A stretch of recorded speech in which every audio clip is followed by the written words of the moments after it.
I sold your concert tickets for rent money. Taylor Swift can wait, brother said. $2,400 tickets I'd bought for my daughter's 16th birthday. Mom, he has bills, you have a job. I called Ticketmaster and requested a refund. When the ticket wouldn't scan at the gate. Sup, Reddit? I'm Larry. I'm 41, I drive a taxi, and I'm the kind of guy who can tell you exactly how much a small favor costs because I'm the one who always pays for it. This happened last summer, the week my daughter Mia turned 16. Mia's mascara was already threatening to betray her. It was 6:42 p.m. We were in the stadium line with about 900 other people wearing glitter and friendship bracelets like it was a religion. My kid, Mia, was 16 that week, and for the first time in a long time, she looked light. Like she had something to look forward to that wasn't school stress or my, "We're fine, don't worry about money" voice. She held her phone up like it was a sacred object. "Dad," she said, smiling so wide her cheeks shook, "we're really doing this." We got to the scanner. The attendant took Mia's phone, angled it at the little red window, and waited for the happy beep. Instead, the screen flashed a bright, ugly message. "Ticket invalid." The attendant tried again. Same message. She frowned like it was a tech issue. Like maybe Taylor Swift was personally offended by my data plan. "Sometimes it's just the brightness," she said, polite. "Can you pull it up again?" Mia's fingers moved fast. Swipe. Tap. Barcode. She lifted the screen with both hands this time, like a prayer. "Ticket invalid." The attendant's expression changed. Not dramatic. Just less friendly. "Did you buy these from Ticketmaster?" she asked. "Yes," I said immediately. "Directly. 2 months ago." "Okay," she said. "Do you have the email confirmation?" My stomach did that slow, heavy drop you feel in an elevator when it starts moving before you're ready. Because I did have the confirmation.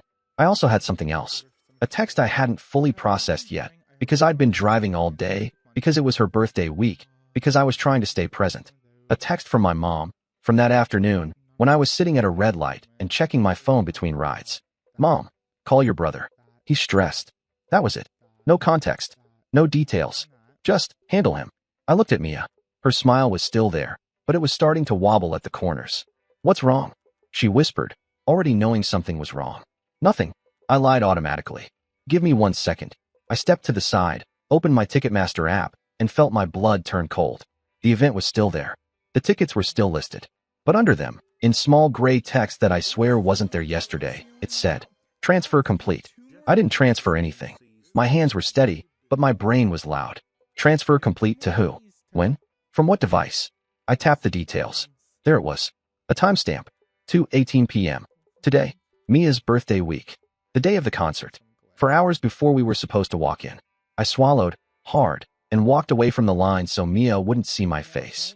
Then I called the one person in my family who always answers, because he always wants something. My brother, Kevin. He picked up on the third ring. "Yo," he said, like we were buddies. I didn't yell. I didn't scream. I didn't do the thing my mom expects me to do, which is panic and then fix it. I asked one question. "Kevin," I said, "did you access my Ticketmaster account today?" A pause. A breath.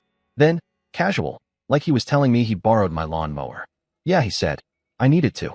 "Listen, don't panic." My grip tightened on the phone. "What did you do?" Another pause. Like he was trying to find the version of the truth that would hurt him the least. "I sold your concert tickets for rent money," he said. "Taylor Swift can wait." For a second, I didn't hear the stadium noise. I didn't hear the people around me. I didn't even hear Mia behind me asking softly, "Dad?" All I heard was my brother, sounding relieved, like he'd finally said it out loud. "I had bills," he added quickly. "My landlord's on me. And you have a job. You're always working. You'll make it back." I spoke very calmly, because if I didn't speak calmly, I was going to say something that would make my daughter remember this moment as a fight instead of a boundary. "How did you get into my account?" I asked. He laughed once, like I was adorable. "Same password you use for everything," he said. "Mom told me. She said you wouldn't mind." My chest tightened. "You're standing there with her, aren't you?" I said. "Yeah," he said, and I heard my mom in the background, muffled, already arguing. "She's saying you need to chill," he added. "She's saying you'll be fine." I hung up. I didn't block him. Not yet. I turned back toward Mia, who was watching me with her phone held against her chest like it was a fragile animal. "Dad?" she said again, softer. I took a breath. Then another. The thing that bothered me wasn't the money, I told her. And that was true. I've lived my whole adult life with money stress. I know how to stretch $40. I know which gas stations are cheaper by 4 cents a gallon. I know which grocery store marks down chicken at 7 p.m. on Thursdays. The thing that bothered me wasn't $2,400. It was the timing. The calculation. The fact that my daughter was standing in a glittery stadium line on her birthday week, trusting me completely, while my own family was treating her like a spare change jar. I need to make a call, I said gently. Stay right here. Don't move. Okay. She nodded too fast. I walked away again and called Ticketmaster. The whole music was upbeat in that way that makes you want to throw your phone into traffic. When an agent finally picked up, I didn't tell a story. I didn't vent. I gave facts. My account was accessed without my permission, I said. 2 tickets were transferred at 2:18 p.m. today. I'm at the venue right now, and the barcode is coming up invalid because the tickets were transferred out. I need the transfer reversed, or I need a refund issued immediately. There was a pause while she typed. Okay, she said, professional. I can see the transfer. It was completed today. Yes, I said. Not by me. Have you shared your login information with anyone? No, I said, then corrected myself because I wasn't going to be cute about it. I didn't give him permission. My family knows my old password because years ago I used it for everything. I changed most of them, but I didn't think about this account. She asked me to verify the last 4 digits of the card used for the purchase. I did. She asked for the email address on the account. I gave it. Then she said something that made my stomach tighten again. The tickets were transferred to a different email address, she said. I can't disclose the full address, but it is not yours. I know, I said. That's the problem. She put me on hold again while she escalated it. I stared at the concrete wall near the entrance while my daughter stood 50 feet away, trying to look brave. And in that moment, while the hold music chirped like nothing in the world mattered, I made a decision that had nothing to do with Taylor Swift. I made a decision about my family. Because here's what nobody tells you about being the responsible one. People don't thank you. They assign you. They make you the default. You become the guy who will pick up the check, fix the problem, absorb the hit, and still show up smiling. And the day you don't, they act like you changed. Like you became cruel. The agent came back. Mister, she said, because the tickets were transferred out of your possession, we can't simply reissue them at the gate. However, we can open a fraud claim. If it's determined to be unauthorized access, we can issue a refund to the original payment method. Open it, I said. There's an investigation window, she warned. Refunds aren't immediate. I understand, I said, and my voice didn't shake. Open it anyway. She asked if I wanted the account locked. Yes, I said. Lock it. She asked if I wanted all devices signed out. Yes, I said. She asked if I wanted a record of the access log emailed to me. Yes, I said, and I felt something in me settle into place. Because now it wasn't a family argument. It was documentation. Then I walked back to Mia. She looked up at me like she was trying to read my face. We can't get in, I said simply. Her eyes filled immediately, and she did that thing teenagers do where they try to blink away emotion like it's embarrassing. But, Dad, she whispered, voice cracking. You bought them. I did, I said. Then why? I crouched slightly, so I was level with her. My brother took them, I said. He transferred them out of my account today. Her mouth opened, then closed. Like her brain couldn't fit that into the world. Why would he do that? She asked, like there had to be a reason that made sense. Because he wanted money, I said. She stared at the ground for a second. Then she whispered, on my birthday? I didn't answer, because if I answered honestly, it would have been too sharp. Instead, I said, you didn't do anything wrong. She nodded, but it didn't land. I stood up, took her hand, and we walked away from the entrance while music and screaming and glitter spilled in from inside like another universe.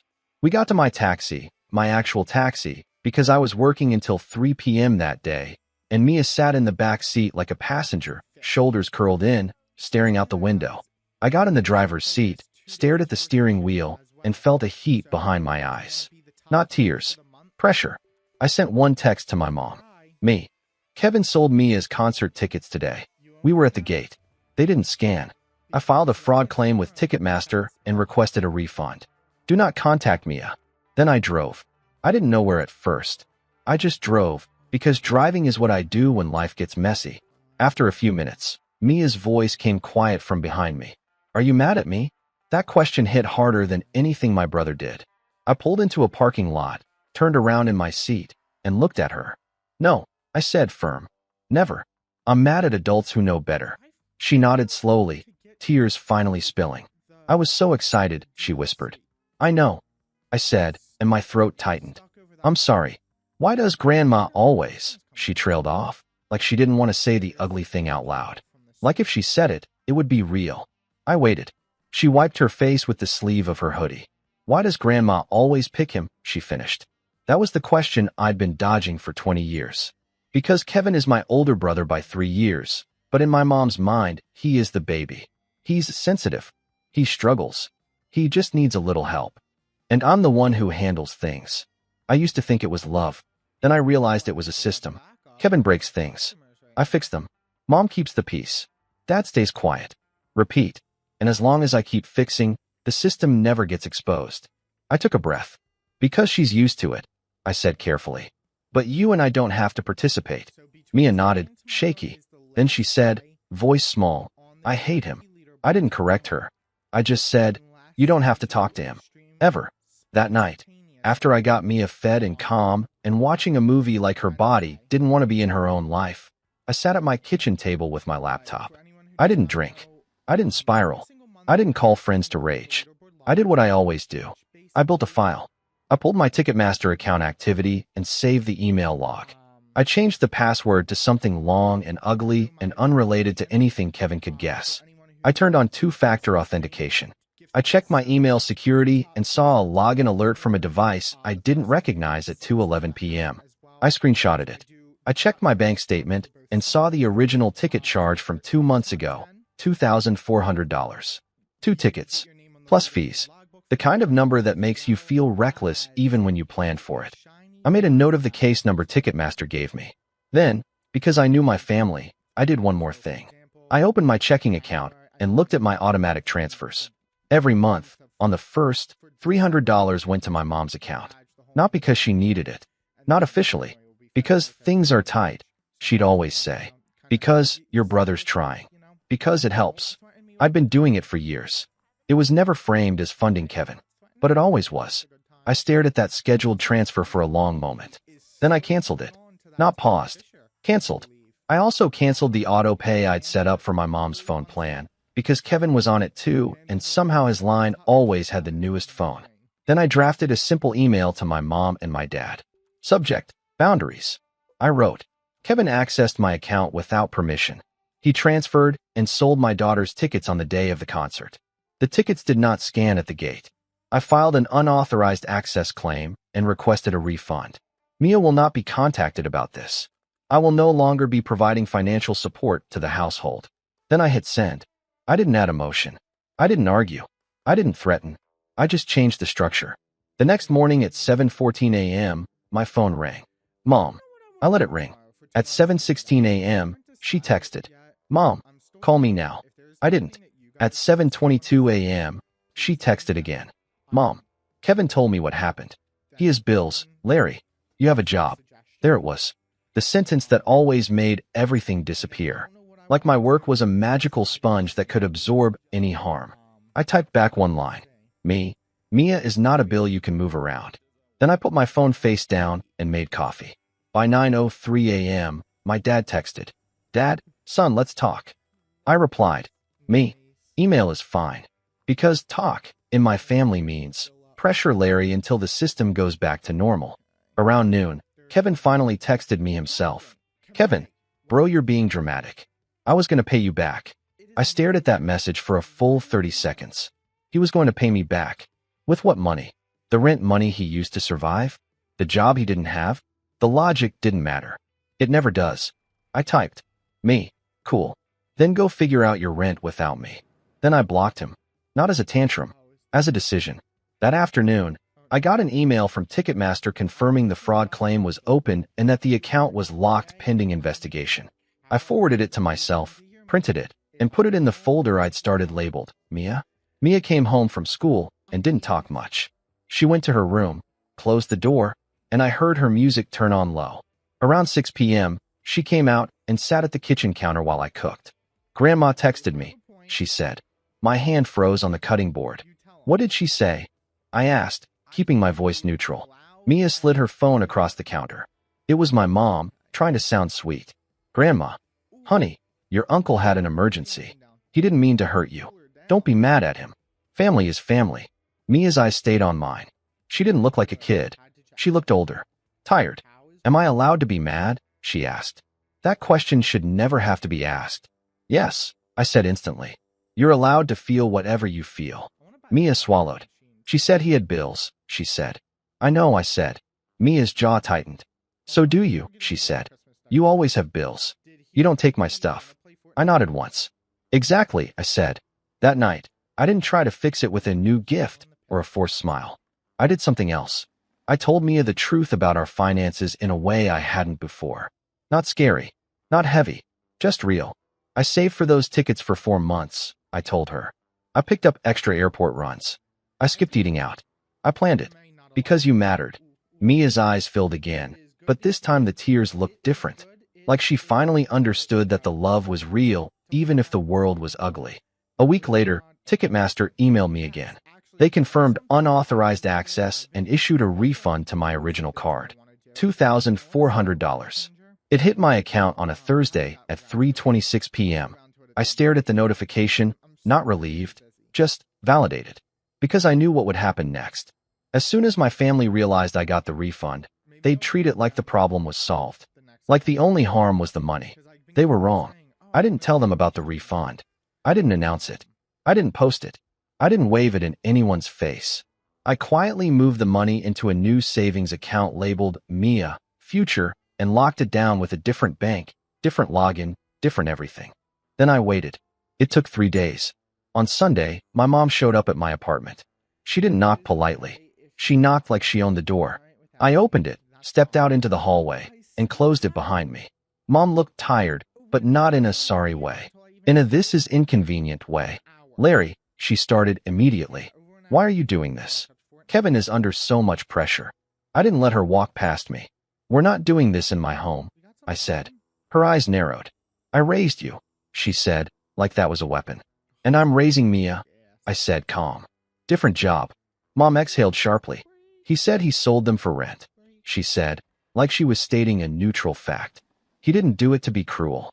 Mom, I said, and my voice stayed low. Mia was at the gate. She blinked, but didn't fully absorb it. So, she said, then corrected herself because she heard how bad it sounded. I mean, she'll get over it. She's a kid. That was the moment. Not the ticket transfer. Not the invalid barcode. That sentence. She'll get over it. Like my daughter's heart was a minor inconvenience. The thing that bothered me wasn't that Kevin needed help, I said. It was that he chose my child as the place to take it from. Mom opened her mouth, ready to argue, ready to spin, ready to drag me back into the system. I cut her off with one line. We're even now, I said. You don't owe me anything, and I don't owe you anything. Her face changed, because she understood what that meant. No more $300. No more phone plan. No more quiet financial padding she could pretend wasn't funding her favorite son. You can't do that, she snapped. We're family. I can't, I said. And I did. Mom's voice sharpened. You're punishing all of us because of one mistake, she said. One mistake, I repeated, and I almost laughed. Because in their version of the story, Kevin had a tough day and did a thing, and now I'm overreacting. In mine, this was the most recent example in a long line of my daughter and I being treated like resources. I looked at my mom. I'm not arguing about reality, I said. You can call it a mistake. I'm calling it a pattern. Mom's eyes flashed. Kevin is depressed, she said suddenly, switching tactics. He's not okay. If something happens to him, that'll be on you. There it was. The emotional hostage note. I nodded once. If Kevin needs help, I said, he can get professional help. I'm not his safety net anymore. Mom stared at me like I'd slapped her. Then she did something I didn't expect. She started crying. Not quiet tears. Big, dramatic tears. You've changed, she sobbed. You're cold. I didn't move. I'm not cold, I said. I'm done. She wiped her face angrily. You think you're better than us because you work, she snapped. No, I said. I think Mia deserves adults who don't treat her like collateral. Mom's crying stopped like a faucet. Then she leaned in, voice low. You're really doing this, she said. Yes, I said. She stared at me for a long beat. Then she turned and walked down the hall like she was leaving a stranger's building. That night, my phone lit up. Kevin called from a new number. I didn't answer. Then a text from him. Kevin, Mom said you cut them off. You got your refund. So what's the problem? I stared at the message. The problem wasn't the refund. The problem was that my brother looked at my daughter's birthday and saw an opportunity. And my mom looked at the damage and said, she'll get over it. I didn't respond. I blocked the number. Aftermath hit fast. My aunt messaged me on Facebook. Heard you're having a breakdown. Call your mother. A cousin I barely talked to texted. Dude, Kevin's really struggling. Why are you being like this? My dad emailed. You're tearing the family apart. Even one of my regular taxi customers, an older woman who knows my mom through church, climbed into my cab and said, your mother is worried sick. She says you're not yourself. That was new. The concern about his mental health tactic. Like boundaries are a symptom. Like saying no is a crisis. I didn't defend myself. I didn't explain to strangers. I didn't argue. I kept doing what I've learned keeps me safe. Facts, structure, silence. I replied to my dad's email only once. Dad, I'm not discussing this by phone. If you want a relationship with Mia and me, you can respect our boundaries. Kevin is not part of our life right now. That was it. Then I archived the thread. Kevin tried different angles. Anger. You're selfish. Guilt. It was rent, man. Pity. You know I'm not good at life like you. Smear. Larry cares more about a pop star than his own brother. And every time, I didn't react. Because the structure was already changed. No more automatic transfers. No more shared accounts. No more just this once. The quiet part of the aftermath was Mia. For a while, she didn't want to go to any big events. Not because she didn't love music anymore, but because she didn't want to trust excitement.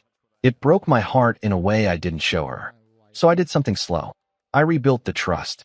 Not by trying to replace the concert. By proving consistency. I showed up. I listened. I didn't minimize. We made a new birthday tradition, a weekend day that belonged only to us. No family. No obligations. For her 17th, we drove 2 hours to a smaller venue and saw an artist she liked. Not as famous, not as expensive, but it was ours. And that time, when the ticket scanned, Mia looked at me like she'd been holding her breath for a year. It beeped. Green light. She smiled. I exhaled. Closure, about a year later. It's been 14 months since the Taylor Swift gate. My relationship with my parents is smaller. We talk maybe once a month. We keep it surface level. Weather, health, my work schedule. Anytime my mom tries to slide into guilt or Kevin updates, I shut it down. Calmly. I'm not available for that conversation. I'll say, and I mean it. Kevin and I haven't spoken since that day. I heard through the family grapevine that he bounced between jobs, moved in with a friend, then came back to my parents' place. I also heard he tells the story like I abandoned him over concert tickets. That's fine. In his version, he's the victim. In mine, I protected my kid. Mia is 17 now, taller than her mom ever was, smarter than me in ways that scare me a little. She has a part-time job at a coffee place, and she saves money like she learned something early, that adults aren't always safe just because they're family. Sometimes that makes me sad.